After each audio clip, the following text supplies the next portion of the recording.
SIR has been stopped. ஏழை மக்களை சீரழிக்கிறாங்க, வேலைக்கு போக முடியல, குடியானவர்கள் ஏழைகள் வாழைகள்லாம் தில்லாடிட்டு இருக்காங்க. பைத்தியக்காரத்தனமாக ஒரு வக்கீல்னாலே இந்த ஃபார்மை ரொம்ப முடியல.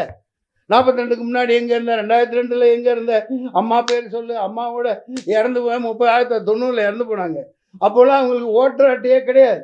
அந்த ஊரில் வச்சுருப்பாங்க லிஸ்ட்டு, கூட்டிகிட்டு போவாங்க, அழகாக ஓட்டு போட்டு வருவாங்க. 30-40 வருஷம் முன்னாடி எங்கே இருந்துச்சு? இப்போ தானே கொடுத்தாங்க.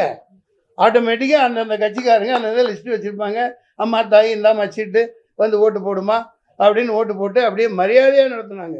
இவங்க எப்போ இந்த வாக்காளர்களை கேவலமாக நடத்துகிறானுங்களோ, இப்படி ஒரு ஃபார்மை கொடுத்து ஃபில்அப் பண்ணா அப்படின்னு ரெட்டங்கால் போட்டு உட்காந்துருக்கான்னா, இது அந்த எஸ்ஐஆரின் உண்மையான பதம் என்ன? Slave I remain for you. உங்களுக்கு நான் எப்பவும் அடிமை அப்படின்னு மக்களை ஆக்கிறதுக்காக பண்ணேன். நிப்பாட்டுங்க. தேங்க்யூ.